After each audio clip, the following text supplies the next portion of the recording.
নমস্কাৰ, welcome to our YouTube channel. আমি এই চেনেলটো সম্পূৰ্ণ নতুন চেনেল হয়। অলৰেডি মোৰ আপোনালোকে চাগে অৱগত বহুতে মোৰ অলৰেডি এটা চেনেল আছিলে, সেইটো কিছুমান টেকনিকেল ইছ্যুৰ কাৰণে মই তাত ভিডিঅ' আপলোড কৰিব পৰা নাই। গতিকে আমি যি আমাৰ অসমৰ বিভিন্ন কম্পিটিটিভ এক্সামৰ কাৰণে GK বেটছ আলোচনা কৰিছিলোঁ, আমি শেহতীয়াকৈ লুচেন GK আৰু এনচিয়েণ্ট হিষ্ট্ৰী কমপ্লিট কৰিছিলোঁ। এতিয়া আমি অসমৰ এনচিয়েণ্ট হিষ্ট্ৰী পাৰ্টটো ষ্টাৰ্ট কৰিছোঁ। এইটো প্ৰথম ভিডিঅ' হয় এইটো চেনেলত। চ' আজি আমি আলোচনা কৰিম প্ৰাচীন অসমৰ ইতিহাস। অ'কে, চ' পলম নকৰি আমাৰ ক্লাছটো আৰম্ভ কৰোঁ আজি। আহক। তো এইটো এটা GK বেটছ হয়, কমপ্লিটলি ফ্ৰীলি এভেইলেবল হয় আমাৰ ইউটিউবত, আৰু ইয়াৰে নোটছ আমাৰ টেলিগ্ৰাম চেনেলত আপোনালোকে পাব। মই টেলিগ্ৰাম চেনেলৰ লিংকটো কমেণ্ট ছেকশ্যনত দি দিম, তাৰ পৰা আপোনালোকে সম্পূৰ্ণ নোট অসমীয়া মাধ্যমত ল'ব পাৰিব। ঠিক তেনেদৰে আমি যি ইণ্ডিয়ান এনচিয়েণ্ট হিষ্ট্ৰীও আমি কমপ্লিট কৰিছোঁ, তাৰে নোটছবিলাকো এভেইলেবল আছে। আপোনালোকে কমেণ্ট কৰিব, মই যি কিবা নহ'লে মই আপডেট কৰি দিম। চ' আমি অসমৰ প্ৰাচীন ইতিহাস আলোচনা কৰাৰ আগতে আমি আলোচনা কৰিব লাগিব যি অসমৰ ইতিহাস, এই ইতিহাস ক'ৰ পৰা আমি গম পাইছোঁ, কি চ'ৰ্চৰ পৰা আমি গম পাইছোঁ। কিছুমান সাহিত্যিক চ'ৰ্চ আছে, পুৰাতাত্ত্বিক চ'ৰ্চ আছে, হয়নে নাই? তো আৰু কিছুমান ধৰ্মীয় গ্ৰন্থ, এইবিলাকৰ পৰা আমি আমাৰ অসমৰ ইতিহাসৰ বিষয়ে, প্ৰাচীন ইতিহাস বা আমাৰ অসমৰ মধ্যযুগীয় ইতিহাস বা মডাৰ্ণ ইতিহাস, আমি আটাইবোৰ বস্তু আমি হয়তো সাহিত্যিক চ'ৰ্চ পাওঁ, নাইবা কিবা আমি কি পাওঁ, পুৰাতাত্ত্বিক চ'ৰ্চ পাওঁ। চ' এনেকুৱাকৈ আমি ইতিহাসৰ বিষয়ে আমি জানিব পাৰোঁ। তো আমাৰ প্ৰাচীন অসমৰ ইতিহাস জনাৰ কাৰণে আমি ইয়াতে কিছুমান তথ্য লৈছোঁ। সেই তথ্যবোৰ আগতে আমি এটা ইন্ট্ৰডাকশ্যন পাৰ্ট হিচাপে লৈ কিনে তাৰপিছত আমি অসমৰ বিভিন্ন বংশৰ বিষয়ে পঢ়িম। যেনেকৈ আমাৰ দানৱ বংশ, হয়নে নাই, মহিৰাংগ দানৱ, নৰকাসুৰ, তাৰপিছত গৈ আমাৰ বৰ্মন ডাইনেষ্টি, ভাস্কৰ বৰ্মন, শালস্তম্ভ ডাইনেষ্টি, আটাইবোৰ আজি এইটো ক্লাছত আমি আলোচনা কৰিম। চ' অলপ টাইম ল'লোঁ আপোনালোকৰ 2 মিনিট জাষ্ট ইন্ট্ৰডাকশ্যনৰ কাৰণে। চ' আহক আজি আমি ক্লাছটো আৰম্ভ কৰোঁ এতিয়া। তো অসমৰ ইতিহাস বিভিন্ন সাহিত্যিক, প্ৰত্নতাত্ত্বিক আৰু বৈদেশিক উৎসৰ জৰিয়তে পুনৰ নিৰ্মাণ কৰা হৈছে। এই সকলোবোৰ প্ৰাচীন প্ৰাগজ্যোতিষ, কামৰূপ আৰু মধ্যযুগীয় আহোম তথা কোচ ৰাজ্যসমূহৰ মাজত ব্যৱধান দূৰ কৰাত সহায় কৰে। যি এই চ'ৰ্চবিলাক হৈছে, তাৰে ক্ষেত্ৰত কি হৈছে, যি আহোম আৰু যি কোচ ৰাজবংশীয় মধ্যযুগীয় সেই যিবিলাক ৰুলাৰ আছিল, তো সেইবিলাকৰ মাজত যি ব্যৱধানতা আছে সেইটো দূৰ কৰে এইবিলাক চ'ৰ্চে। অ'কে, এতিয়া সাহিত্যিক উৎস কি পাওঁ? সাহিত্যিক প্ৰমাণসমূহক থলুৱা সাহিত্য আৰু বিস্তৃত সংস্কৃত সাহিত্য হিচাপে দুভাগত বিভক্ত কৰা হৈছে। যেনেকৈ থলুৱা সাহিত্য, আমি থলুৱা সাহিত্যৰ পৰা অসমৰ কিছুমান আমি তথ্য পাওঁ। যেনে এইসমূহ আহোমসকলৰ এক অন্যান্য অৱদান, টাই আহোম আৰু পৰৱৰ্তী সময়ত অসমীয়াত লিখা এইবোৰ বিশাল ঐতিহাসিক বিৱৰণ। ইয়াৰ ভিতৰত দেওধাই অসম বুৰঞ্জী আৰু তুংখুঙীয়া বুৰঞ্জী উল্লেখযোগ্য। চ' আহোমৰ, আপোনালোকে যদি আহোমৰ যি সাহিত্য তাৰে আপোনালোকে লিখিব মন কৰিব হ'লে কি হ'ব, দেওধাই অসম বুৰঞ্জী আৰু কি তুংখুঙীয়া বুৰঞ্জী, এইবোৰ আহোমৰ সময়ত ৰচিত বা তাৰে পিছৰ সময়ত। যেনেকৈ ধৰ্মীয় আৰু তান্ত্ৰিক গ্ৰন্থ, যেনেকৈ দশম একাদশ শতিকাৰ কালিকা পুৰাণ আৰু 17শ শতিকাৰ যোগিনী তন্ত্ৰই প্ৰাচীন কামৰূপৰ ভৌগোলিক সীমা আৰু আৰ্থ সামাজিক ধৰ্মীয় বিৱৰণ প্ৰদান কৰে। তো কালিকা পুৰাণ আৰু যোগিনী তন্ত্ৰই যি অসম মানে কামৰূপৰ ভৌগোলিক সীমাৰ বিষয় আৰু আৰ্থ সামাজিক সামাজিক ধৰ্মীয় বিৱৰণ প্ৰদান কৰে। ক্ষমা কৰিব। তো কালিকা পুৰাণ কেতিয়া ৰচিত হয় সেইটো আমাক কুৱেশ্যন সোধে, MCQ টাইপত যদি সোধে, তো এইটো দশম একাদশ শতিকাৰ ভিতৰত হয়, ঠিক আছে। তাৰপিছত 1700 শতিকাত কি হয়, যোগিনী তন্ত্ৰ ৰচনা হয়, হে। চৰিত্ৰ সাহিত্য যেনেকৈ নৱবৈষ্ণৱ সন্তসকলৰ জীৱনীসমূহ যেনে কথা গুৰু চৰিত্ৰ আদিয়ে পঞ্চদশ 17 শতিকাৰ সামাজিক আৰু সাংস্কৃতিক সংস্কাৰৰ বিৱৰণ দিয়ে। চ' এইবিলাক সাহিত্যিক উৎস পালোঁ। তাৰপিছত বিস্তৃত সংস্কৃত সাহিত্যৰ বিষয়ে আমি চাওঁ হওক। যেনেকৈ বৈদিক গ্ৰন্থ শতপথ ব্ৰাহ্মণত কৰতোৱা নদীক অসমৰ প্ৰাচীন পশ্চিম সীমা হিচাপে চিনাক্ত কৰা হৈছে। তো কৰতোৱা নদী এইটো কুৱেশ্যন আহে আমাৰ MCQ টাইপত, যি কৰতোৱা নদী অসমৰ কি সীমা, এইটো পশ্চিম সীমা হিচাপে চিনাক্ত কৰা হৈছে। আৰু এইটো ক'ত আছে, শতপথ ব্ৰাহ্মণত, এখন বৈদিক গ্ৰন্থ হয়। যেনেকৈ মহাকাব্য মহাভাৰত আৰু ৰামায়ণত প্ৰাগজ্যোতিষ আৰু ইয়াৰ শাসক নৰকাসুৰ তথা ভগদত্তৰ বিষয়ে বিস্তৃত উল্লেখ আছে, হয়নে? ভগদত্তই কি কৰিছিলে, মহাভাৰতৰ যুদ্ধত ভাগ লৈছিলে, হয়নে? কৌৰৱৰ পক্ষ লৈ কিনে তো সুপ্ৰতীক নামৰ এটা হাতীত উঠি যুদ্ধ কৰিছিল। আমি পিছত পাম, সেইবোৰ আটাইবোৰ তথ্য আমি লৈছোঁ। ধ্ৰুপদী কৃতি যেনে কৌটিল্যৰ অস্ত্ৰ শস্ত্ৰত কামৰূপৰ অৰ্থনৈতিক সামগ্ৰীৰ কথা উল্লেখ আছে। আনহাতে বাণভট্টৰ হৰ্ষচৰিতত 7ম শতিকাৰ ৰাজনৈতিক বিৱৰণ পোৱা যায়। এই যি বাণভট্ট এইটো কাৰ ৰাজ্যৰ আছিলে, কবি আছিলে, হৰ্ষবৰ্ধনৰ আছিলে, হয়নে? হৰ্ষবৰ্ধনৰ কবি আছিলে বাণভট্ট। তেওঁ হৰ্ষচৰিত লিখিছিলে, হয়নে? তো তেতিয়াই আমাৰ কামৰূপৰ বিষয়ে তাতে এই হৰ্ষচৰিতত ৰাজনৈতিক বিৱৰণ পোৱা যায়, ঠিক আছে।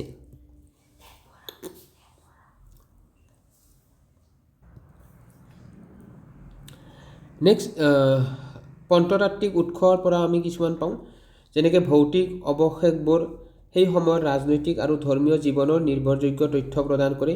যেনেকৈ অভিলেখীয় উৎস শিলালিপি আৰু তাম্ৰপত্ৰ। উমাচল শিলালিপিত কি আছে, অসমৰ আটাইতকৈ পুৰণি শিলালিপি হয়, হয়নে? এই 5ম শতিকাত হয়। ইয়াৰ পৰা আমি অসমৰ বিষয়ে, কামৰূপৰ বিষয়ে গম পাওঁ, হয়নে? নিধানপুৰ আৰু ডুবি তাম্ৰপত্ৰত যেনেকৈ ভাস্কৰ বৰ্মনে প্ৰদান কৰা হয়, এই পত্ৰসমূহত ভূমিদান আৰু বৰ্মন বংশৰ বংশাৱলীৰ বিস্তৃত বিৱৰণ আছে। কুৱেশ্যন আহে, নিধানপুৰ আৰু ডুবি তাম্ৰপত্ৰত কি আছে, ভাস্কৰ বৰ্মনে প্ৰদান কৰা এই পত্ৰসমূহত কি ভূমিদান আৰু বৰ্মন বংশৰ বংশাৱলীৰ বিস্তৃত বিৱৰণ আছে।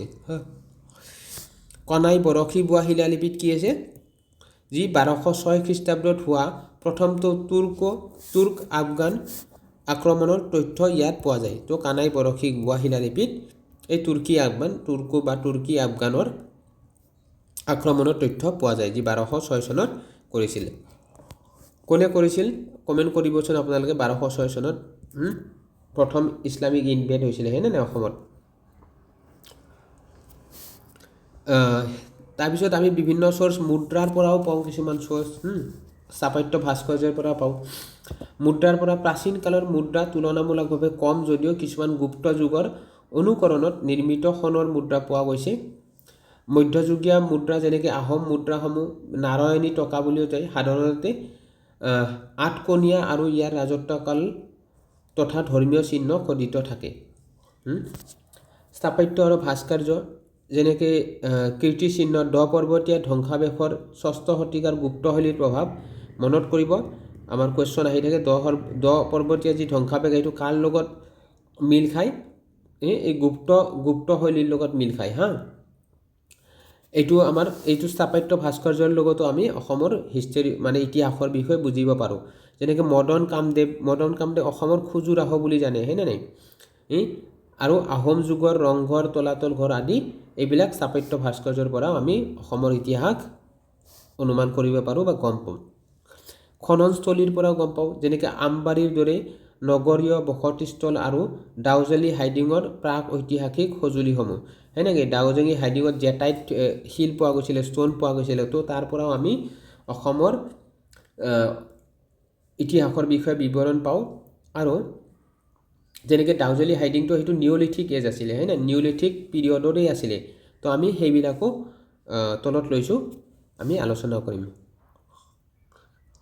বৈদেশিক বিৱৰণ, বৈদেশিক সাহিত্যৰ পৰা আমি কিছুমান অসমৰ বিষয়ে গম পাওঁ। যেনেকৈ ভ্ৰমণকাৰীসকলৰ বিৱৰণে অসমৰ সমৃদ্ধি আৰু শাসন ব্যৱস্থাৰ এক বহিৰাগত দৃষ্টিভংগী প্ৰদান কৰে। যেনেকৈ চীনা বিৱৰণ, যি চীনৰ পৰা হিউৱেন চাং আহিছিল, সেই যেনেকৈ 643 খ্ৰীষ্টাব্দত হিউৱেন চাঙে ভাস্কৰ বৰ্মনৰ ৰাজসভা ভ্ৰমণ কৰিছিল। তেওঁৰ গ্ৰন্থ চি ইউকিত কামৰূপৰ ভূগোল, অৰ্থনীতি আৰু ৰজাৰ আতিথ্যৰ বৰ্ণনা আছে। যেনেকৈ ভাস্কৰ বৰ্মনে তেওঁক কি কৰিছিলে, বহুত ভালকৈ আতিথ্য কৰিছিলে, তেওঁক ৱেলকাম কৰিছিলে আৰু তেওঁক বিভিন্ন গিফ্টও দিছিলে হা। তো সেইবিলাকো চি ইউকিত বৰ্ণনা কৰা আছে। ইছলামিক ইতিহাসৰ পৰা বুজি পাওঁ, যেনেকৈ টবাকত ই নাছাৰীত প্ৰাৰম্ভিক আক্ৰমণৰ কথা আছে। চিহাবুদ্দিন তালাচীৰ ফাটিয়া ই ইব্ৰিয়াত 17 শতিকাৰ মোগল আহোম সংঘাতৰ বিস্তৃত বিৱৰণ পোৱা যায়। ইউৰোপীয় বিৱৰণ আছে। ৰাফল ফিটছৰ কি হয়, ৰাফেল ফিটছৰ 1586 চনত ব্ৰিটিছ প্ৰশাসক এডৱাৰ্ড গেইটৰ 1906 চনৰ এ হিষ্টৰী অফ আছাম গ্ৰন্থখন আধুনিক ইতিহাস চৰ্চাৰ এক মূল ভেটি স্থাপন হিচাপে গণ্য কৰা হয়। চ' এইবিলাক বিভিন্ন চৰ্চৰ অলপ এইখিনি চাগে আপোনালোকৰ অলপ ব'ৰ লাগিছে, বাট চ' এইবিলাক বহুত ইম্পৰ্টেণ্ট আছিলে কিন্তু হা। ইয়াৰ পৰা কুৱেশ্যন বনে ক'ৰ পৰা কি পায়, তো আপোনালোকে ভালদৰে চাব, তেতিয়াহে পঢ়িব পাৰিব। আমি চাপ'জ আমি ডাইৰেক্ট যদি আমি অসমৰ ইতিহাসত গুচি যাওঁ, তো কেনেকৈ হ'ল অসমৰ ইতিহাস, কিয় আহিল, ক'ৰ পৰা পালোঁ আমি, তো সেইটো কাৰণে চ'ৰ্চবিলাক আমি ডিছকাছ কৰিলে ভাল হ'ব। যেনেকৈ ইয়াতে তাৰ আগতে মই অসম নামৰ উৎপত্তিও কেনেকৈ হয়, এটা দীঘলীয়া ক্লাছ হৈ গ'লে, তো মই সেইটো লোৱা নাই। অসম নামৰ উৎপত্তি আপোনালোকে জানে, যেনেকৈ ডক্টৰ বাণীকান্ত কাকতি দেৱে দিছিলে হয় নাই, আহোম বংশীয়ৰ পৰাও আহিছে, যেন বহুতে বিভিন্ন মত দিছে। তো সেইটো মই ইয়াতে বৰ্তমান এড কৰা নাই, আপোনালোকে আশা কৰোঁ সেইটো গম পাব অসম নামৰ উৎপত্তিৰ বিষয়ে। আৰু সেইটো MCQ টাইপত কুৱেশ্যনো অহা দেখা নাযায়। আৰু যিসকলে APSCৰ কাৰণে প্ৰিপেয়াৰেশ্যন কৰে তেখেতসকলেতো ডেফিনেটলি এইবোৰ অলপ চলপ হ'লেও তেখেতসকলে জানে। চ' এতিয়া আমি চাওঁ হওক, যেনেকৈ প্ৰাগজ্যোতিষ আৰু কামৰূপৰ যিহেতু বিৱৰণ আছে, তো তাৰে বিষয়ে অলপ আমি বিতংভাৱে পঢ়োঁ। তাৰপিছত আমি বংশবোৰ পঢ়িম, ঠিক আছে। প্ৰাচীন অসমক বুজাবলৈ প্ৰায়ে প্ৰাগজ্যোতিষ আৰু কামৰূপ শব্দ দুটা এটাৰ পৰিপূৰক হিচাপে ব্যৱহাৰ কৰা হয় নাই। যদিও এই দুয়োটা শব্দই ৰাজ্য গঠনৰ পৃথক পৌৰাণিক আৰু ঐতিহাসিক পৰ্যায়ক প্ৰতিনিধিত্ব কৰে। প্ৰাগজ্যোতিষ পৌৰাণিক আধাৰ। প্ৰাগজ্যোতিষ মূলত মহাভাৰত আৰু ৰামায়ণৰ দৰে প্ৰাচীন মহাকাব্যত বৰ্ণিত এক পৌৰাণিক ৰাজ্য। চ' মহাভাৰত আৰু ৰামায়ণত যি অসমক আমাৰ প্ৰাগজ্যোতিষ বুলি মেনশ্যন আছিল মহাভাৰতত। ব্যুৎপত্তি, এই নামৰ অৰ্থ হ'ল পূবৰ পোহৰ, মানে ইষ্টাৰ্ণ লাইট বুলি কয়, বা পূবৰ জ্যোতিষ শাস্ত্ৰৰ চহৰ বুলি কয়। প্ৰাগ মানে হৈছে পূব, জ্যোতিষ মানে পোহৰ বা তৰা। এই জ্যোতিৰ্বিজ্ঞান আৰু জ্যোতিষ শাস্ত্ৰৰ কেন্দ্ৰ হিচাপে পৰিচিত আছিল, যিটো বিশেষকৈ আধুনিক গুৱাহাটীৰ নৱগ্ৰহ মন্দিৰৰ সৈতে জড়িত। আপোনালোকে নৱগ্ৰহ মন্দিৰ যদি গৈছে, তাত আপোনালোকে দেখিছে যি গ্ৰহ, মানে আমাৰ যি গ্ৰহবোৰ আছে, সেই গ্ৰহবোৰৰ তাতে মূৰ্তি আছে। তাতে বহুত আমাৰ এষ্ট্ৰলজাৰসকল তাত বহে, তাত বহুত ধৰণৰ গণনা কৰে। তো সেইবিলাকো এটা এক্সাম্পল হয় আমাৰ নৱগ্ৰহ মন্দিৰৰ, ঠিক আছে। আমাৰ যি প্ৰাগজ্যোতিষ নাম পৰিছে তাৰে ক্ষেত্ৰত পৌৰাণিক বংশ, প্ৰাগজ্যোতিষপুৰৰ যি বংশবোৰ আছিল সেইবিলাক জাষ্ট এটা মই আভাস দিছোঁ, তলত আৰু ভালকৈ আছে। এই ৰাজ্য বিদেশৰ পৰা প্ৰব্ৰজন কৰি অহা নৰকাসুৰে ভৌম নৰক বংশৰ প্ৰতিষ্ঠাপক হয়। নৰকাসুৰ ভৌম বংশ বুলি কয়, প্ৰতিষ্ঠা কৰা বুলি কোৱা হয়। তেওঁৰ পুত্ৰ ভগদত্তৰ কথা মহাভাৰতত কৌৰৱৰ মিত্ৰ হিচাপে উল্লেখ আছে, যিয়ে কিৰাত আৰু চীনা সৈন্যৰ এটা বাহিনী পৰিচালনা কৰিছিল। তো কুৱেশ্যন আহে ভগদত্তই কোনটো সৈন্য আৰু কাৰ লগত তেওঁ কাক সমৰ্থন দিছিল মহাভাৰতত কৌৰৱক দিছিলে আৰু তেওঁ কিৰাত আৰু চীনা সৈন্য এটা বাহিনী পৰিচালনা কৰিছিল হা আৰু তেওঁ সুপ্ৰতীক নামৰ হাতীত উঠি যুদ্ধ কৰিছিল সেইটো কুৱেশ্যন আহে ইয়াৰ ৰাজধানী আছিল প্ৰাগজ্যোতিষপুৰ যাক ঐতিহাসিকবিদসকলে আধুনিক গুৱাহাটী বিশেষকৈ দিছপুৰ বা গণেশগুৰি অঞ্চল বুলি চিনাক্ত কৰিছে চ' আমি প্ৰাগজ্যোতিষৰ যিহেতু নাম আমাৰ বহুত আহে তো তাৰ কাৰণে আমি অলপ আভাস ল'লোঁ ইয়াৰে এতিয়া কামৰূপৰ বিষয়ে চাওঁ হওক অলপ কামৰূপ ঐতিহাসিক ৰাজ্য কামৰূপ অসমৰ প্ৰথমটো প্ৰমাণিত ঐতিহাসিক ৰাজ্য হিচাপে আত্মপ্ৰকাশ কৰিছিল যি প্ৰায় চতুৰ্থ পৰা দ্বাদশ শতিকালৈ বৰ্তি আছিল কামৰূপ যেনেকৈ যি বৰ্মন বংশ আহে কামৰূপত হয়নে প্ৰথম বংশ হয় বৰ্মন বংশ চ' তেতিয়াৰ পৰাই আৰু দ্বাদশ শতিকালৈকে যেতিয়ালৈকে আমাৰ আহোমসকল আহে চ' তাৰে আগলৈকে কামৰূপ অসমৰ প্ৰথম ৰাজ্য হিচাপে কামৰূপ নাম আছিলে আমাৰ অসমৰ ঠিক আছে তো তেতিয়ালৈকে তাৰপিছত চেঞ্জ হয় প্ৰথম ঐতিহাসিক উল্লেখ কামৰূপৰ আটাইতকৈ পুৰণি লিপিগত উল্লেখ সমুদ্ৰগুপ্তৰ এলাহাবাদ স্তম্ভ লিপিত চতুৰ্থ শতিকাত পোৱা যায় য'ত ইয়াক এখন সীমান্তৱৰ্তী ৰাজ্য প্ৰত্যন্ত নৃপতি হিচাপে তালিকাযুক্ত কৰা হৈছে ভেৰি ভেৰি ইম্পৰ্টেণ্ট এইটো লাইন ঠিক আছে নৰনাৰায়ণৰ আখ্যান কালিকা পুৰাণৰ মতে এই নামটো প্ৰেমৰ দেৱতা কামদেৱৰ আখ্যানৰ পৰা আহিছে যিয়ে শিৱৰ তৃতীয় চকুৰ অগ্নিত ভস্ম হোৱাৰ পিছত ইয়াতেই পুনৰ নিজৰ ৰূপ ঘূৰাই পাইছিল তো কামদেৱৰ আপোনালোকে ষ্টৰি জানে যি শিৱ লৰ্ড শিৱাই তেওঁক ভস্ম কৰিছিল তো তাৰ পৰাও এইটো কামৰূপৰ নামটো অহা বুলি বিশ্বাস কৰা হয়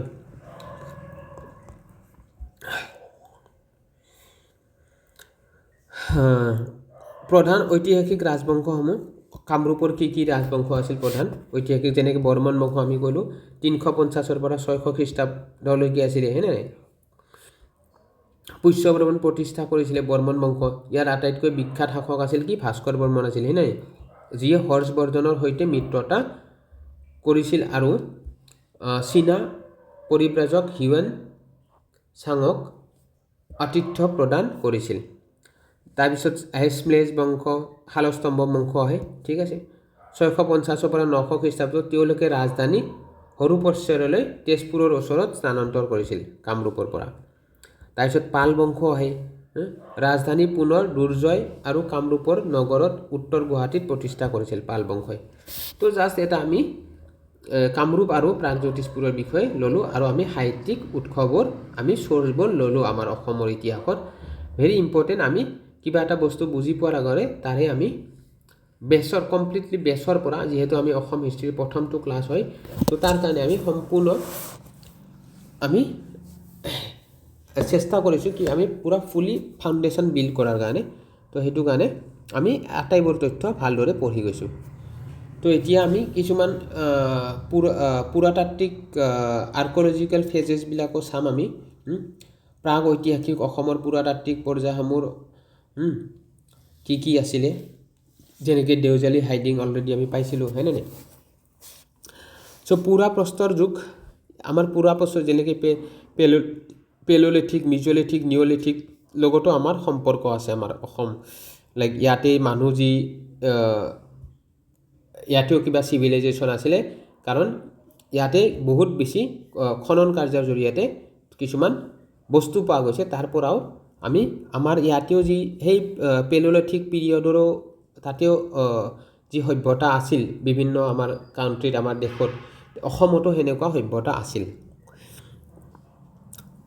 পুৰা প্ৰস্তৰ যুগ এই সময়ৰ আদিম বাসিন্দাসকলে হাত কুঠাৰ হেনেক্স ক্লিভাৰ সদৃশ সঁজুলি ব্যৱহাৰ কৰিছিল যাৰ সৈতে আবেভিলীয় এছুলিয়ান সংস্কৃতিৰ মিল পোৱা যায় ইয়াৰ মুখ্য নিদৰ্শনসমূহ গাৰো পাহাৰ ৰংগ্ৰাম উপত্যকা আৰু লোহিত জিলাত কেন্দ্ৰীভূত হৈ আছে। তো এই যি পেলোলিথিক পিৰিয়ডৰ হয় পুৰা প্ৰস্তৰ যুগৰো এই সঁজুলিবিলাক হাত কুঠাৰ এইবিলাক কি হয় ইয়াতে গাৰো পাহাৰত যি ৰংগ্ৰাম উপত্যকা আৰু লোহিত জিলাত কেন্দ্ৰীভূত হৈ আছে। ঠিক আছে। তাৰপিছত মধ্যপ্ৰস্তৰ যুগৰো আছিলে মিজলিথিক পিৰিয়ডৰ এই যুগটো মাইক্ৰলিথ বা ক্ষুদ্ৰ শিলৰ সঁজুলিৰ দ্বাৰা চিহ্নিত হয়। ভাৰতৰ অন্যান্য প্ৰান্তৰ বিপৰীতে গাৰো পাহাৰত এই সঁজুলি তৈয়াৰ কৰিবলৈ ডলাৰাইট নামৰ এবিধ বিশেষ শিল ব্যৱহাৰ কৰাটো এটা উল্লেখযোগ্য বৈশিষ্ট্য। চ' গাৰো পাহাৰত এইটো মিজলিথিক পিৰিয়ডৰো প্ৰমাণ পোৱা গৈছে। তাৰপিছত নৱপ্ৰস্তৰ যুগ নিঅলিথিক পিৰিয়ডত ই অসমৰ প্ৰাগ ঐতিহাসিক কালৰ আটাইতকৈ তথ্য সমৃদ্ধ পৰ্যায় হয়। এই সময়ছোৱাত কৃষি কাৰ্য ধান আৰু পশুধন পালনৰ সূচনা হৈছিল নিঅলিথিক পিৰিয়ডত। তো প্ৰধান স্থান আমাৰ নিঅলিথিক কি ডাউজেলি হাইডিং ডিমা হাছৌত আছে আপোনালোকে সকলোৱে জানে, আৰু চুৰুতুৰ কামৰূপ। তো ডিমা হাছাটো এইটো নুশুনে, ডিমা হাছাটোৱে আপোনালোকে মনত ৰাখিলে হ'ল। ঠিক আছে, ডিমা হাছাটোৱে সোধে ডাউজেলি হাইডিঙৰ বিষয়ে। তাৰপিছত মুখ্য আৱিষ্কাৰ ইয়াতে কি পোৱা গৈছে মিহি কৰা শিলৰ সঁজুলি পোৱা গৈছে, পলিষ্টনছ ক্লেজ পোৱা গৈছে তাৰপিছত পিহা শিল আৰু বিশেষ ধৰণৰ কোড ইমপ্ৰেছ বা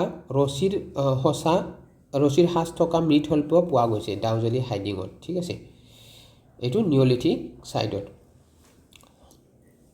সাংস্কৃতিক সাদৃশ্য এই আৱিষ্কাৰসমূহে দক্ষিণ পূব এছিয়াৰ হববিনিয়ান আৰু দক্ষিণ চীনৰ সংস্কৃতিৰ সৈতে গভীৰ সম্পৰ্ক থকাৰ ইংগিত দিয়ে।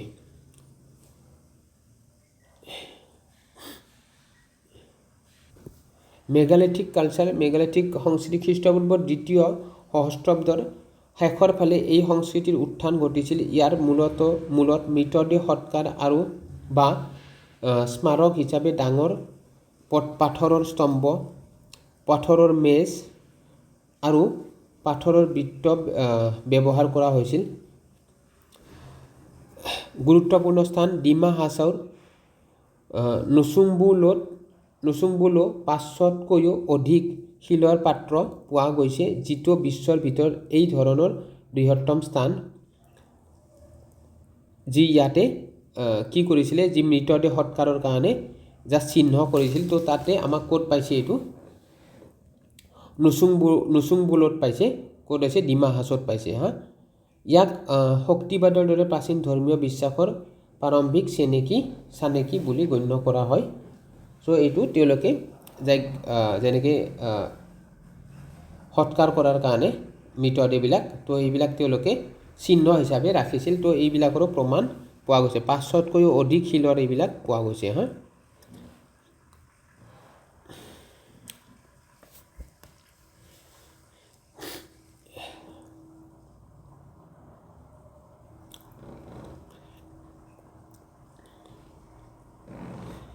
চ' এতিয়া আমি বিভিন্ন চ'ৰ্চৰ বিষয়ে পালোঁ। অসমৰ আমাৰ বহুত ইতিহাসো আমাৰ যেনেকৈ বৰ্তমানৰ চহকী আমাৰ ইতিহাসো অসমৰ বহুত চহকী আছিলে। আমাৰ বিভিন্ন ইয়াতে চিভিলাইজেশ্যন বাস কৰিছিল অসমত। তাৰে লগত আমি যেনেকৈ আমাৰ যেনেকৈ মহাভাৰত ৰামায়ণত উল্লেখ আছে, যেনেকৈ দানৱ বংশ হয় হয়নে। তো তাৰপিছত এইবিলাক আটাইবোৰ আমাৰ এটা মানে চহকী। ইয়াতে আমাৰ ভগৱান শ্ৰীকৃষ্ণ আহিছিল, আপোনালোকে পঢ়িছে হয়নে নাই, যি এইটো ইভেন 2 টাইমছ আহিছিলে। এবাৰ কি কৰিছিলে অনিৰুদ্ধৰ কথা জানে আপোনালোকে, বানাসুৰে যি অনিৰুদ্ধক বন্দী কৰি ৰাখিছিলে। তাৰপিছত তেওঁ বানাসুৰক বধ কৰাৰ কাৰণে আহিছিল ভগৱান শ্ৰীকৃষ্ণ। আহি কিনে য'ত আহিছিল আপোনালোকে জানে এটা অশ্বক্লান্ত বুলি এটা আমাৰ নৰ্থ গুৱাহাটীত মন্দিৰ আছে। সেই অশ্বক্লান্ত ঠাইত তেওঁ নিজৰ ঘোঁৰাটো ৰখাইছিল। তো সেইটো কাৰণে নাম পাইছে অশ্বক্লান্ত। অশ্ব মানে ঘোঁৰা, ক্লান্ত মানে কি ভাগৰুৱা। যি ঘোঁৰাটো ভাগৰুৱা হৈছিল সেইটো কাৰণে ৰখাইছিল। চ' তাৰে এইবিলাক প্ৰমাণ আছে। আৰু তাৰপিছত কি আহিছিলে, আৰু ৰুক্মিণী হৰণৰ সময়তো আহিছিলে। চ' আহক আমি এতিয়া আমাৰ ৰাজবংশবোৰ আমি পঢ়োঁ। চ' অসমৰ পৌৰাণিক কাহিনীৰ কেন্দ্ৰবিন্দু হ'ল প্ৰাচীন প্ৰাগজ্যোতিষ ৰাজ্য, যাক পিছলৈ কামৰূপ বুলি জনা যায়। ইয়াৰ সবিশেষ মহাভাৰত, কালিকা পুৰাণ আৰু যোগিনী তন্ত্ৰৰ দৰে ধৰ্মশাস্ত্ৰসমূহত পোৱা যায়। এই আদ্য ঐতিহাসিক যুগটোক কেইবাটাও গুৰুত্বপূৰ্ণ ৰাজবংশত ভাগ কৰা হৈছে। প্ৰথম হৈছে দানৱ বংশ। প্ৰথম জ্ঞাত ৰাজবংশ দানৱ বংশৰ বিষয়ে আমি এই পুৰাণত পাওঁ। কালিকা পুৰাণৰ মতে দানৱসকল আছিল প্ৰাগজ্যোতিষৰ প্ৰথম পৌৰাণিক শাসক। তেওঁলোক সম্ভৱতঃ কিৰাত অনাৰ্য মূলৰ আছিল।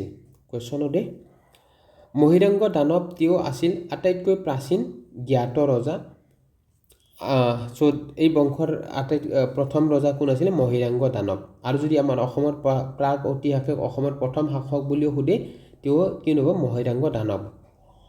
তেওঁৰ ৰাজধানী আছিল মৈৰাংকা, বৰ্তমান গুৱাহাটীৰ ওচৰত মৈৰাং পাহাৰ। উত্তৰাধিকাৰী মহিৰাংগ দানৱৰ উত্তৰাধিকাৰী। তেওঁৰ পিছত ক্ৰমান্বয়ে হতকাসুৰ, শম্ভাসুৰ, তাৰপিছত ৰত্নাসুৰে ৰাজত্ব কৰিছিল। ঘটকাসুৰ এই বংশৰ শেষ ৰজা আছিল। ঘটকাসুৰ, যাক নৰকাসুৰে হত্যা কৰি ক্ষমতা দখল কৰিছিল। তো এইটোৱে দানৱ বংশৰ বহুত বেছি বেলেগ তথ্য জানিব নালাগে। তো এইকেইটা উত্তৰাধিকাৰীকেইটা মনত ৰাখিলে হ'ল। আৰু প্ৰথম ৰজা কোন হয়? মহিৰংগ দানৱ আছিলে।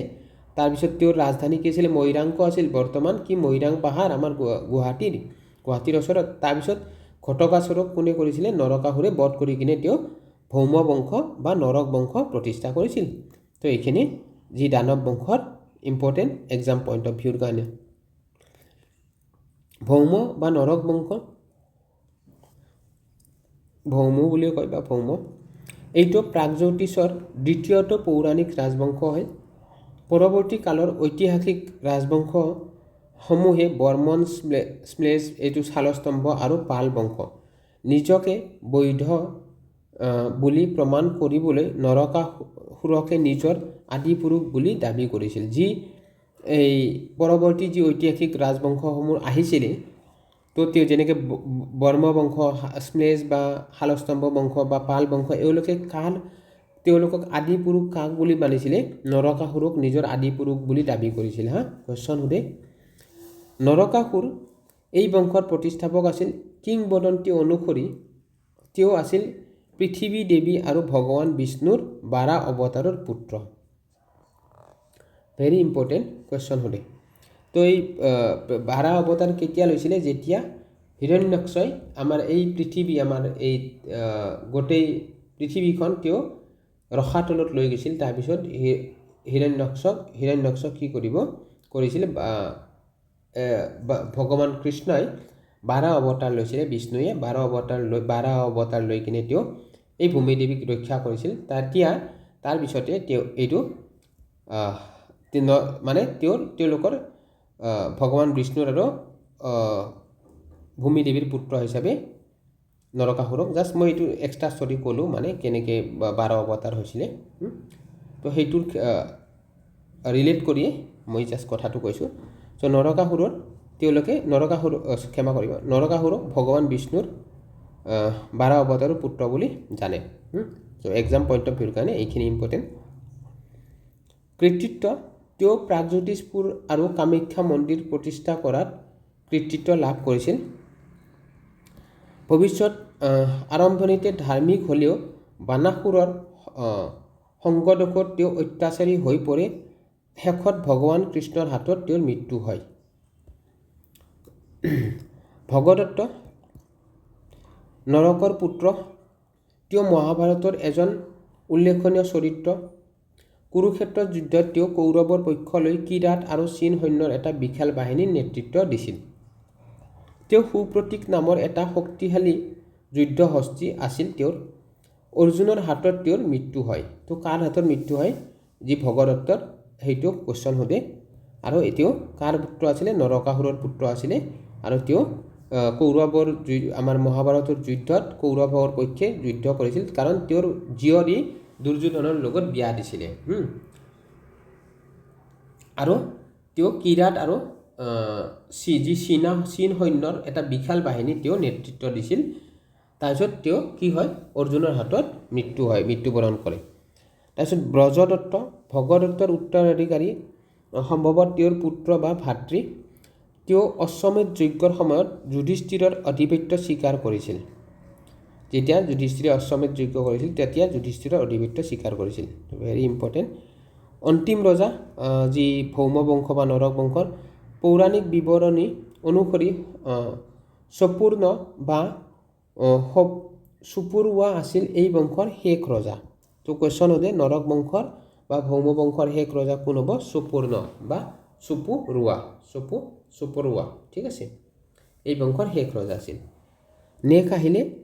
নেক্সট কি হ'ল? শোণিতপুৰ ৰাজ্য, যি আমাৰ বানাসুৰ, যাৰ এছ'চিয়েশ্যনে নৰকাসুৰক মানে অত্যাচাৰী কৰিছিল, পাপী বনাইছিল। তো বানাসুৰৰ বিষয়ে আমি এতিয়া পঢ়িম। আমি দুটা বংশ পঢ়িলোঁ, কি? দানৱ বংশ আৰু ভৌম বংশ।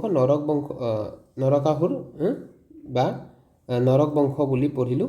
ঠিক আছে, তো এতিয়া আমি শোণিতপুৰ ৰাজ্য, অসুৰ ৰাজ্যৰ বিষয়ে আমি পঢ়িম। মধ্য অসমত অৱস্থিত এখন সমসাময়িক পৌৰাণিক ৰাজ্য, যাক বৰ্তমানৰ তেজপুৰৰ সৈতে চিনাক্ত কৰা হয়।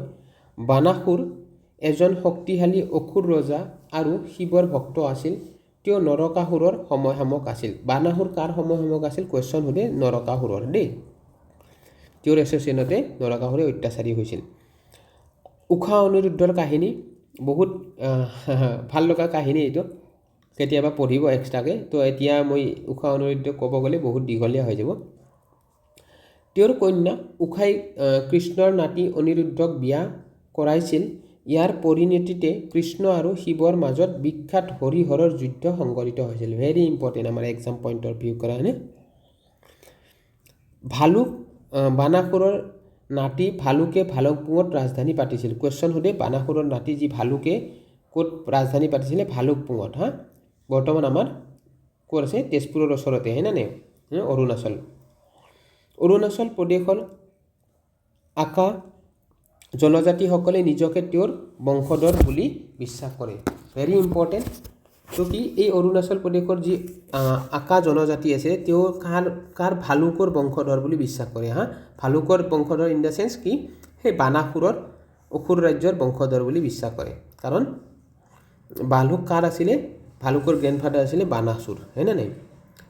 তো ভেৰি ইম্পৰ্টেণ্ট এইকেইটা। বহুত ইণ্টাৰেষ্টিং না আমাৰ অসমৰ ইতিহাস পঢ়ি।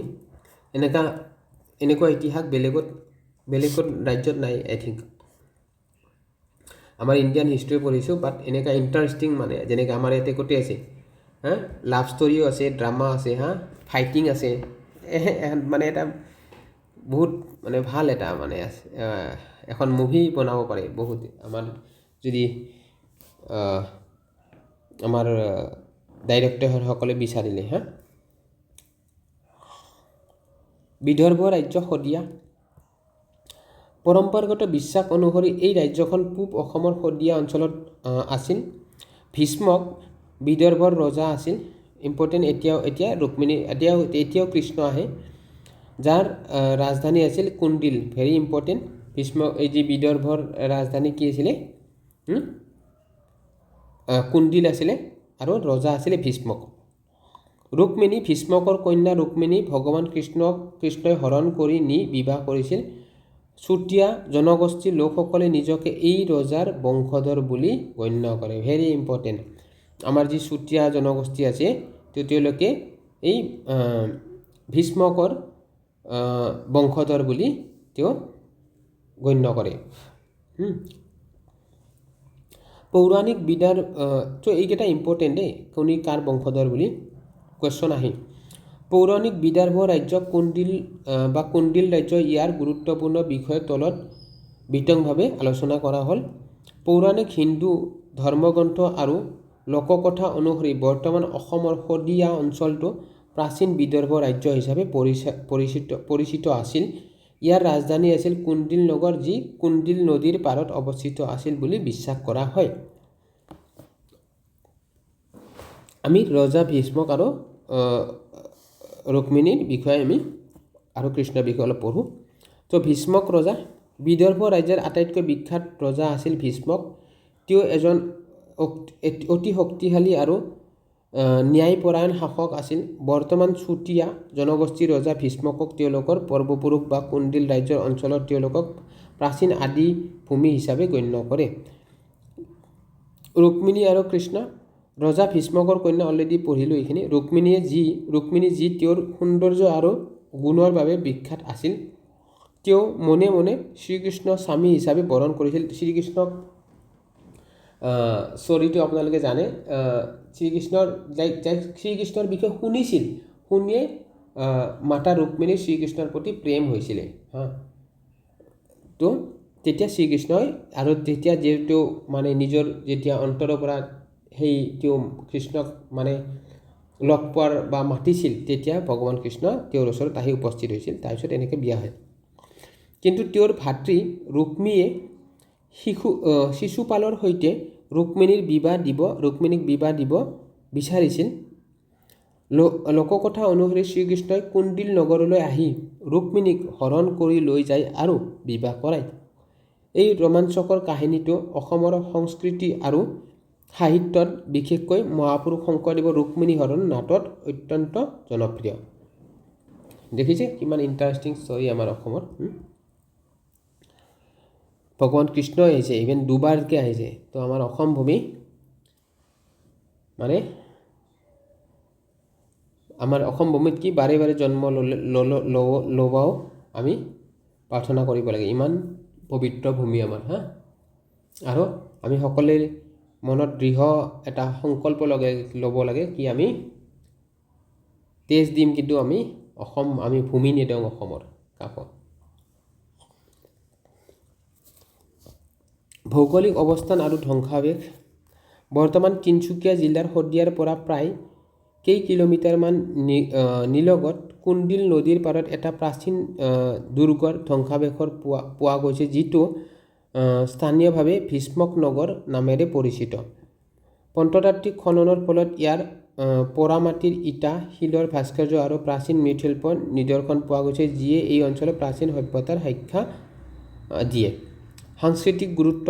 বিদৰ্ভ বা কুণ্ডিল ৰাজ্যৰ কাহিনী অসমৰ ঐতিহ্যৰ এক অবিচ্ছেদ্য অংগ।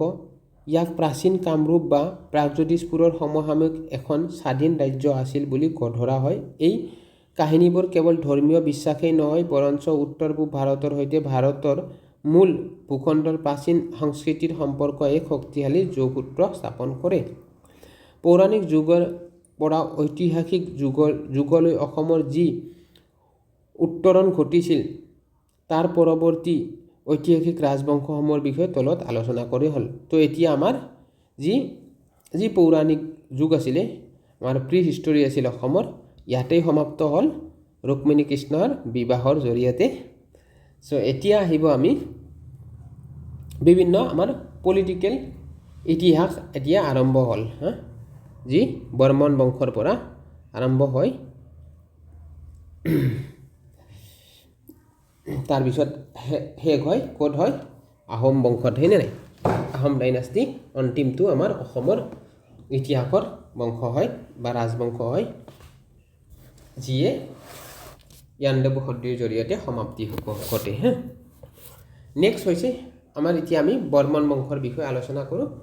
তাৰপিছত আমি আজি সম্পূৰ্ণ আমি বৰ্মন বংশৰ পৰা আমি যি পাল বংশ, তাৰপিছত আমি পাল বংশলৈকে আমি আলোচনা কৰিম। ঠিক আছে।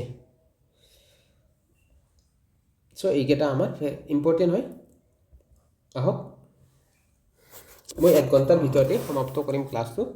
সকলোৱে ধৈৰ্য ধৰি শুনিব। ষ্টৰি আকাৰত পঢ়িছোঁ, সেইটো কাৰণে আমাৰ মনত থাকিব, সেইটো কাৰণে আটাইবোৰ তথ্য মই ইয়াতে দিছোঁ। চ' আপোনালোকে ইয়াৰে নোটছবিলাকো পাই যাব। আৰু আপোনালোকে যিসকলে আমাৰ ক্লাছবোৰ চাইছে কাইণ্ডলি চেনেলটো ছাবস্ক্ৰাইব কৰিবলৈ নাপাহৰিব। নতুন চেনেল হয়, আপোনালোকৰ ছাপোৰ্টৰ প্ৰয়োজন হ'ব মোক। চ' বৰ্মন বংশৰ বিষয়ে পঢ়োঁ, যি 350 পৰা 650 খ্ৰীষ্টাব্দলৈকে আছিল। বৰ্মন বংশই আছিল প্ৰাচীন অসমৰ কামৰূপ প্ৰথম ঐতিহাসিক আৰু প্ৰমাণিত ৰাজবংশ। তাৰপিছত ইয়ালৈকে কি প্ৰাগজ্যোতিষপুৰ, আমাৰ অসমক প্ৰাগজ্যোতিষপুৰ বুলি জানে যায়। তাৰপিছত বৰ্মন বংশৰ পৰাই যি কামৰূপ নামৰ কথাও আমি পাওঁ। প্ৰতিষ্ঠাপক 350 খ্ৰীষ্টপূৰ্বত বা খ্ৰীষ্টাব্দত পুষ্যবৰ্মন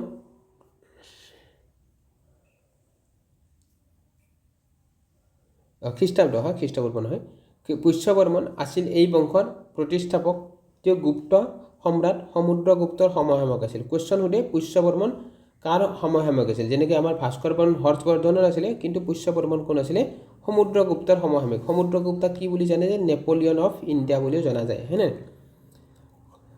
প্ৰধান শাসক মহেন্দ্ৰ বৰ্মন, তেওঁ দুটাকৈ অশ্বমেধ যজ্ঞ কৰিছিল। কুৱেশ্যন আহে।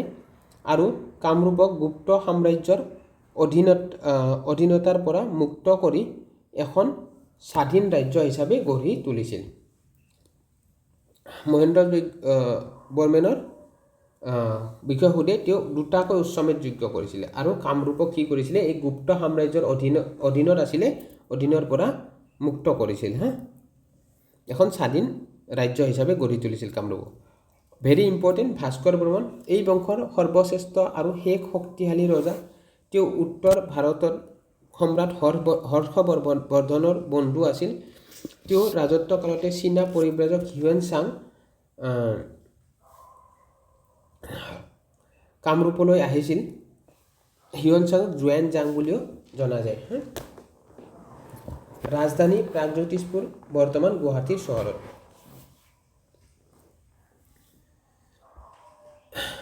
প্ৰাচীন কামৰূপৰ বৰ্মন বংশৰ সৰ্বশ্ৰেষ্ঠ তথা শেষ শক্তিশালী ৰজা আছিল কুমাৰ ভাস্কৰ বৰ্মন। ৰাজত্ব কালত তেওঁৰ এইখিনি অলৰেডি পঢ়িলোঁ। তেওঁৰ ৰাজত্ব কালত প্ৰাচীন অসমৰ ইতিহাস সোণালী যুগ বুলি গণ্য কৰা হয়। ভাস্কৰ বৰ্মনৰ বিষয়ে গুৰুত্বপূৰ্ণ তথ্য তলত দিয়া হ'ল, যেনে ৰাজনৈতিক মিত্ৰতা আৰু হৰ্ষবৰ্ধন। ভাস্কৰ বৰ্মন ৰাজনৈতিক জীৱনৰ আটাইতকৈ উল্লেখনীয় দিশটো আছিল উত্তৰ ভাৰতৰ সম্ৰাট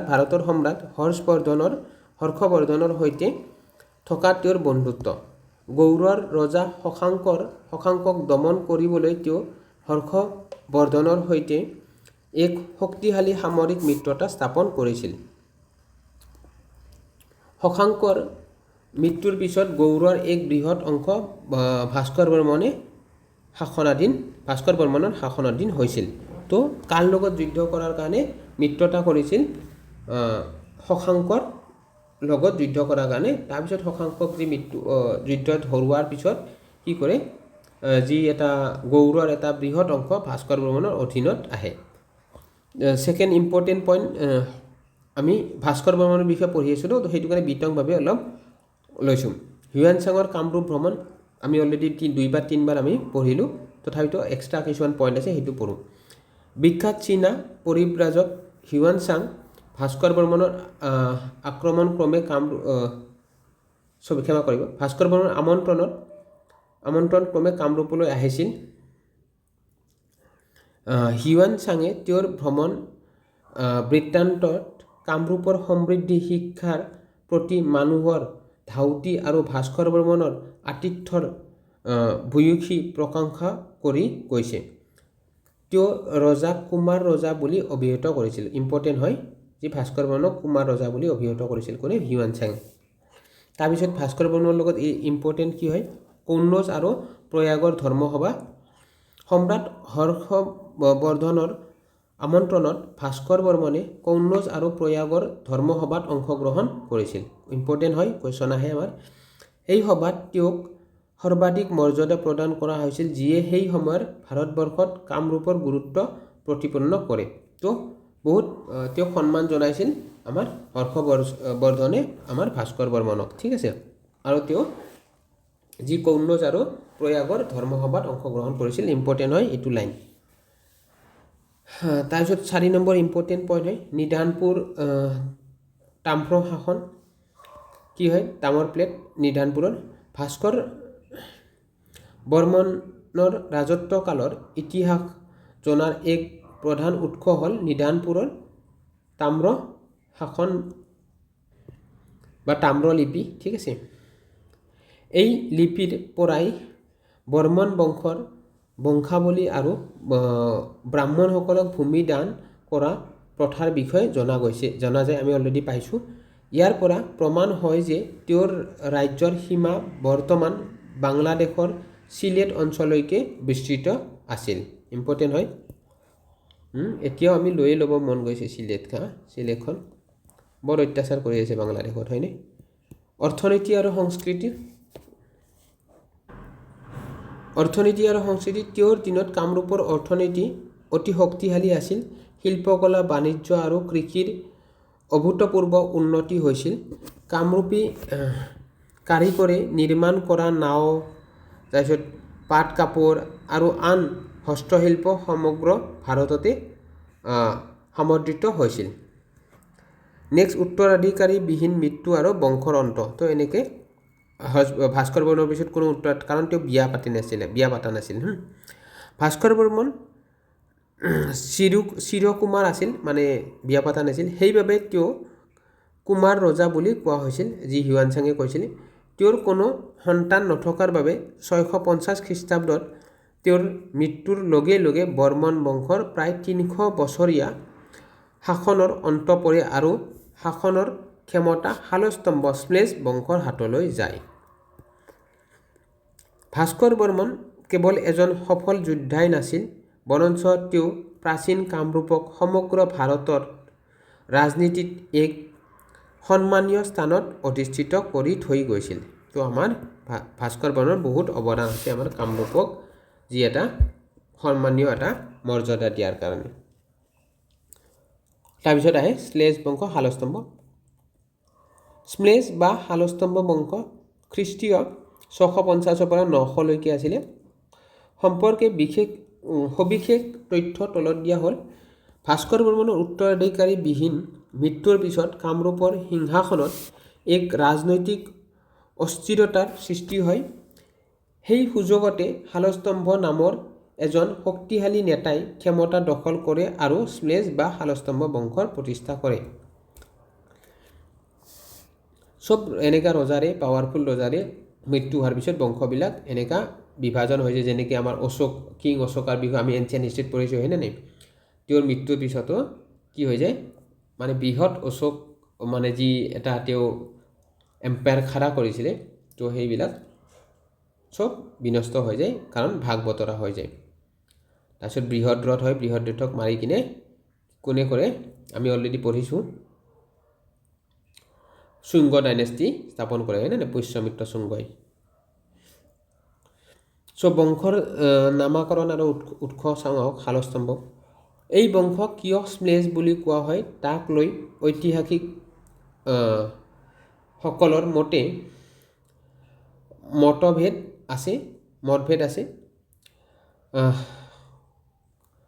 অনেকৰ মতে তেওঁলোক আৰ্য বহিৰ্ভূত বা স্থানীয় কোনো জনজাতীয় গোষ্ঠীৰ সম্ভৱত মেজ বা কছাৰী আছিল বাবে শিলালিপিত তেওঁলোকক শ্লেষ ধিপতি বুলি কোৱা হৈছে আনহাতে তেওঁলোকে নিজকে নৰকাসুৰ বা ভগদত্তৰ বংশৰ বুলিও দাবী কৰিছিল আমি অলৰেডি আগতে পাইছিলোঁ যেনেকৈ বৰ্মন পাল বংশসকলে তেওঁলোকে নিজকে নৰকাসুৰৰ বংশধৰ বুলি দাবী কৰে ৰাজধানীৰ পৰিৱৰ্তন বৰ্মন বংশৰ ৰাজধানী আছিল প্ৰাগজ্যোতিষপুৰ গুৱাহাটী কিন্তু শালস্তম্ভ বংশৰ শাসকসকলে তেওঁলোকৰ ৰাজধানী গুৱাহাটীৰ পৰা ব্ৰহ্মপুত্ৰ নদীৰ পাৰৰ তেজপুৰৰ হৰুপেশ্বৰলৈ স্থানান্তৰিত কৰে তো কুৱেশ্যন আহে যি প্ৰাগজ্যোতিষপুৰ যি শালস্তম্ভ কোনে হৰুপেশ্বৰলৈকে স্থানান্তৰিত কৰিছিলে কোনে কৰিছিলে শ্লেষ বংশই কৰিছিলে শালস্তম্ভ বংশই কৰিছিলে ইম্পৰ্টেণ্ট হয় উল্লেখযোগ্য শাসকসকল চাওঁ শালস্তম্ভ বংশৰ শালস্তম্ভ এই বংশৰ প্ৰতিষ্ঠাপক শ্ৰী হৰ্ষদেৱ এই বংশৰ আটাইতকৈ শক্তিশালী ৰজা শিলালিপি অনুসৰি তেওঁ গৌড় উগ্ৰ মানে উৰিষ্যা কলিংগ আৰু কৌশল জয় কৰিছিল। ইম্পৰ্টেণ্ট হয়। তেওঁৰ কন্যা ৰাজমতীৰ নেপালৰ ৰজা শিৱদেৱ বা জয়দেৱো আছে দেই। বহুত চৰ্চত জয়দেৱে আছে, আপোনালোকে দুটা মনত ৰাখিব হা। কোৱেশ্যন যদি অপশ্যনত জয়দেৱ বা শিৱদেৱ দুটা আহে তাৰে আপোনালোকে প্ৰায়ৰিটি জয়দেৱক দিব, বাট এটাই আহে শিৱদেৱ বা জয়দেৱে আহিব। বিবাহ হৈছিল তো বিভিন্ন চৰ্চত জয়দেৱো আছে, মই সেইটো কাৰণে দুটাই দিছোঁ হা। হৰ্ষবৰ্মনৰ নেক্সট আহে হৰ্ষবৰ্মন। তেওঁৰ দিনতে বিখ্যাত হায়ুনথাল তাম্ৰ শাসন বা তাম্ৰ লিপি আৰু তেজপুৰ শিলালিপি খোদিত কৰা হৈছিল। তেওঁ এজন অত্যন্ত প্ৰজাবৎসল আৰু শক্তিশালী শাসক আছিল হৰ্ষৰ বৰ্মনে। তাৰপিছত বনমালা বৰ্মন, তেওঁৰ ৰাজত্বকালত তেজপুৰৰ বহুতো ধুনীয়া মন্দিৰ আৰু প্ৰসাদ নিৰ্মাণ কৰা হৈছিল। শাসনকাল আৰু ধৰ্ম। শালস্তম্ভ বংশৰ শাসনকাল মূলতঃ শৈৱ শিৱৰ উপাসক আছিল। অৱশ্যে তেওঁলোক অন্যান্য ধৰ্মৰ প্ৰতিও সহনশীল আছিল। এই সময়ছোৱাত কামৰূপত স্থাপত্য আৰু ভাস্কৰ্য প্ৰভূত উন্নতি ঘটে। তেজপুৰৰ বিখ্যাত দ পৰ্বতীয়া তোৰণ এই যুগৰ বা ইয়াৰ সমসাময়িক শিল্পকলাৰ এক উজ্জ্বল নিদৰ্শন। ইম্পৰ্টেণ্ট হয় এইখিনি তথ্য দেই। শালস্তম্ভ বংশৰ পতন কেনেকৈ হয়? বংশৰ পতন, এই বংশৰ শেষ ৰজা আছিল ত্যাগসিংহ। কুৱেশ্যন সোধে শালস্তম্ভ বংশৰ শেষ ৰজা কোন আছিলে? 900 খ্ৰীষ্টাব্দৰ আশে পাশে তেওঁৰ মৃত্যুৰ পিছত কোনো প্ৰত্যক্ষ উত্তৰাধিকাৰ নথকাত প্ৰজা আৰু আমত্যসকলে মিলি ব্ৰহ্মপালক ৰজা হিচাপে নিৰ্বাচিত কৰে, যাৰ ফলত কামৰূপত পাল বংশৰ সূচনা হয়। তো শালস্তম্ভ বংশৰ যি ত্যাগসিংহ শেষ ৰজা আছিলে, তাৰ পিছত যি উত্তৰাধিকাৰী নথকাৰ কাৰণে যি প্ৰজাসকলে কি কৰে মিলি কিনে বা আমাত্যসকলে মিলি কিনে কি কৰে পাল বংশৰ প্ৰতিষ্ঠা কৰে। কাক কৰে? সিংহাসনত কাক বহায়?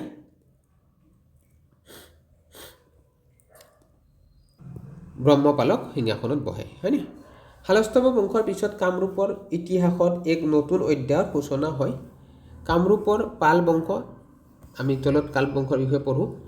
কামৰূপৰ পাল বংশ খ্ৰীষ্টান 900ৰ পৰা 11 শতিকালৈকে আছে।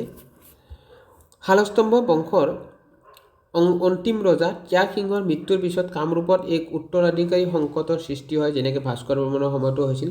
ইয়াৰ পৰিপ্ৰেক্ষিতত ৰাজ্যৰ শক্তিশালী সামন্ত আৰু আমাত্যসকলে একত্ৰিত হৈ ৰাজ্যত শান্তি আৰু সুস্থিৰতা ঘূৰাই আনিবলৈ এজন উপযুক্ত ব্যক্তিক নিৰ্বাচিত কৰে। বংশৰ প্ৰতিষ্ঠা আৰু নিৰ্বাচন। ব্ৰহ্মপাল এই বংশৰ প্ৰতিষ্ঠাপক ৰজা আছিল। কুৱেশ্যন সোধে 900 খ্ৰীষ্টাব্দৰ আশে পাশে তেওঁক প্ৰজা আৰু ৰাজকীয় বিষয়াসকলে কামৰূপৰ ৰজা হিচাপে নিৰ্বাচিত কৰিছিল। তেওঁ বৰ্মন বংশৰ পৰোক্ষ বংশধৰ বুলি জনশ্ৰুতি আছে। বংগৰ পালৰ সৈতে পাৰ্থক্য। যি বংগটো পাল বংশ আছিল তাৰ লগত এই আমাৰ অসমৰ কামৰূপৰ পাল বংশৰ কি পাৰ্থক্য আছে চাওঁ। মন কৰিবলগীয়া যে কামৰূপৰ পাল বংশ আৰু বংগৰ বিখ্যাত পাল বংশৰ সম্পৰ্ক পৃথক, সম্পূৰ্ণ পৃথক। কেৱল ৰজাসকলৰ নামৰ শেষত পাল উপাধি থকাৰ বাবে তেওঁলোক পাল বংশ বুলি জনা যায়। বংগ আৰু আমাৰ কামৰূপৰ যি পাল বংশ আছিল দুটা সম্পূৰ্ণ পৃথক হয় হা, কাৰণ টাইটেলৰ জৰিয়তে এই বংশৰ নাম দিয়া হয়। ৰাজধানীৰ পৰিৱৰ্তন। ব্ৰহ্মপালৰ ৰাজত্বকালত হৰূপেশ্বৰেই ৰাজধানী আছিল, কিন্তু তেওঁৰ পুত্ৰ ৰত্নপালৰ দিনত ৰাজধানী বৰ্তমান উত্তৰ গুৱাহাটীৰ ওচৰত দুৰ্জয়ালৈ স্থানান্তৰ কৰা হয়। ইম্পৰ্টেণ্ট হয়, ভেৰি ভেৰি ইম্পৰ্টেণ্ট। দুৰ্জয়ালৈ কোনে স্থানান্তৰ কৰিছিল? ৰত্নপালে কৰিছিলে। এই স্থান আছিল এক দুৰ্ভেদ্য দুৰ্গৰ দৰে। উল্লেখযোগ্য শাসকসকল। ৰত্নপাল, তেওঁ পাল বংশৰ আটাইতকৈ শক্তিশালী আৰু কৃতি ৰজা আছিল। তেওঁৰ দিনত কামৰূপত অৰ্থনৈতিক আৰু সামৰিক দিশত বিশেষ উন্নতি ঘটিছিল। তেওঁ পৰমেশ্বৰ পৰম ভট্টাকৰ মহাৰাজ ধীৰাজ উপাধি গ্ৰহণ কৰিছিল। তো ৰত্নপালে ইম্পৰ্টেণ্ট হয় কি উপাধি গ্ৰহণ কৰিছিল। পৰমেশ্বৰ পৰম ভট্টাৰক মহাৰাজ ধীৰাজ উপাধি গ্ৰহণ কৰিছিল। ইম্পৰ্টেণ্ট হয়। নেক্সট আহে ইন্দ্ৰপাল। ৰত্নপালৰ নাতি ইন্দ্ৰপালে কামৰূপৰ ক্ষমতা সুদৃঢ় কৰি ৰাখিছিল। তেওঁৰ ৰাজত্বকালৰ দুখন তাম্ৰলিপি, এইটো শাসন আহিছে, গুৱাহাটী তাম্ৰলিপি আৰু শুৱালকুছি তাম্ৰলিপি পোৱা গৈছে। এইকেইটা লিপি দিব হয়, তেতিয়া উচ্চাৰণ আপোনালোকৰ ভাল হ'ব।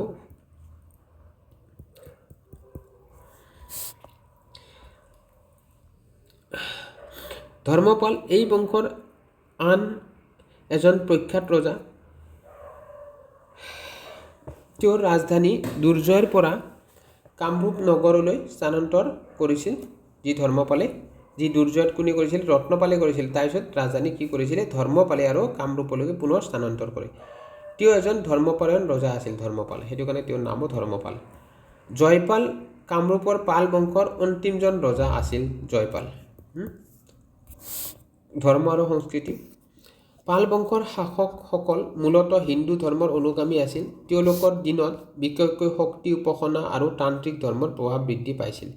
সাহিত্য আৰু কলাৰ দিশটো এই সময়ছোৱাত আছিল উন্নত। দ-পৰ্বতীয়া আৰু মদন কামদেৱ দেৱালয়ৰ ভাস্কৰ্য এই যুগৰ শিল্পকলাৰ পৰিচয় দিয়ে। পাল বংশৰ যি দ-পৰ্বতীয়া আৰু মদন কামদেৱ কাৰ লগত জড়িত আছে হয়তো সুধিব পাৰে কুৱেশ্যন, আপোনালোকে পাল বংশ মনত ৰাখিব দেই। বংশৰ পতন। 11 খ্ৰীষ্টাব্দৰ আশে পাশে বংগৰ পাল ৰজা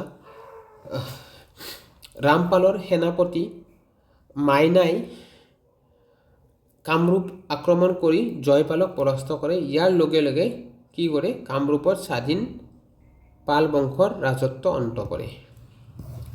তো কোনে আক্ৰমণ কৰিছিলে, মাইনাই আক্ৰমণ কৰিছিলে যি সেনাপতি আছিলে বংগৰ পাল বংশৰ। কামৰূপৰ পাল বংশৰ পতনৰ পিছত অসমৰ ইতিহাসত এক নতুন যুগৰ সূচনা হয়, যাক মধ্যযুগীয় অসম বুলি কোৱা হয়। এই সময়ছোৱাত কামৰূপৰ বিশাল ভূখণ্ড বিভক্ত হৈ কেইবাটাও সৰু সৰু ৰাজ্যৰ সৃষ্টি হয়।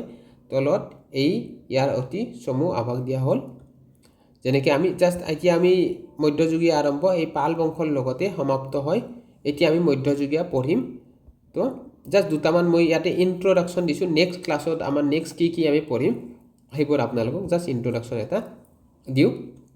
তাৰপিছত আমি আজি ক্লাছটো কনক্লুড কৰিম। অ'কে। কামৰূপৰ পৰৱৰ্তী কাল আৰু আহোম যুগৰ আৰম্ভণি।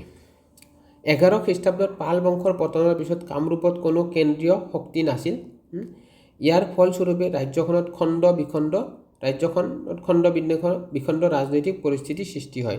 যেনেকৈ কি হয়, কমতা ৰাজ্য, তাৰপিছত খেন বংশ আহে, হয়নে নাই। পাল বংশৰ পিছত পশ্চিম অংশত হয় এইটো কমতা ৰাজ্য উত্থান ঘটে 1257 খ্ৰীষ্টাব্দত। তাৰপিছত ৰাজা সন্ধিয়াই কামৰূপৰ নগৰৰ পৰা ৰাজধানী কমতাপুৰলৈ যি কি হয়, কোচ ৰাজা আছিলে, কমতাপুৰলৈকে বৰ্তমান উত্তৰ বংগ স্থানান্তৰ কৰিছে। কোনে, সন্ধ্যাই কৰে। ইয়াৰ পিছত ক্ষমা কৰিব, কমতাপুৰলৈতো সন্ধ্যাই কৰে, কোচ নহয় এইটো, কোচে এইটো পিছত ক'লে কি কৰে, কোচ বংশটোৰ পিছত আহে, বিশ্বসিংহই কৰে, ক্ষমা কৰিব, অলপ বহুত টাইম ক'লোঁ তো তাৰ কাৰণে কনফিউজ হৈছোঁ। ইয়াৰ পিছত কামৰূপৰ ৰাজ্য কমতা নামেৰে জনাজাত হয়। পৰৱৰ্তী সময়ত নীলাধ্বজৰ নেতৃত্বত খেন বংশ আহে। ইয়াত শাসন কৰে, যাৰ পতন ঘটিছিল 1498 খ্ৰীষ্টাব্দত বংগৰ চুলতান আলাউদ্দিন হুছেইন শ্বাহৰ আক্ৰমণৰ ফলত। তাৰপিছত যি কমতা ৰাজ্যৰ পিছত কি হয়, খেন বংশ আহে। তাৰপিছত খেন বংশৰো পতন হয়। তাৰপিছত আমাৰ আহে আহোম বংশ 1228। এইবিলাক আমি পঢ়িম নেক্সটত আহোম বিষয়ে। বাকী এইবিলাক আমি কমতা ৰাজ্যৰ বিষয়ে ভালদৰে বিতংকৈ ভালদৰে পঢ়িম। এতিয়া জাষ্ট মই কি পঢ়িম আমি কৈছোঁ, জাষ্ট খেন বংশ আৰু কমতা বংশ, তাৰপিছত চুতীয়া ৰাজ্য, কছাৰী ৰাজ্য, জয়ন্তীয়া ৰাজ্য, আটাইবোৰ আমি সম্পূৰ্ণ ইতিহাস আমি শেষ কৰিম। চ' এইবিলাক মই জাষ্ট এটা আপোনালোকক আভাস দিলোঁ। তো ইয়াৰ মাজতে মোৰ দুই এটা ভুল ত্ৰুটি হৈছে, ক্ষমা কৰিব। চ' অলপ টাইম বেছি সময় একেলগে কণ্টিনিউৱাছলি কৈ আছোঁ ক্লাছটো, তাৰ কাৰণে কনফিউজন আহি যায় কেতিয়াবা, because we are also' human, not the AI নহয়, হয়নে নাই? তো ভুল হৈ যায় কেতিয়াবা। So' thank you, keep studying, keep growing. আপোনালোকে ভালদৰে পঢ়ি থাকক আৰু আগবাঢ়ি যাওক, নিজৰ জীৱনৰ লক্ষ্যত উপনীত হওক। মোৰ ফালৰ পৰা আন্তৰিক শুভেচ্ছা থাকিল আপোনালোকলৈ। চ' আজি ক্লাছটো ইয়াতেই সমাপ্তি কৰিলোঁ। লগ পাম আকৌ নেক্সট ক্লাছত, নেক্সট ছেশ্যনত। আপোনালোকক ৰিকুৱেষ্ট কৰিছোঁ আমাৰ চেনেলটো কাইণ্ডলি ছাবস্ক্ৰাইব কৰিব সকলোৱে। ধন্যবাদ, শুভৰাত্ৰি।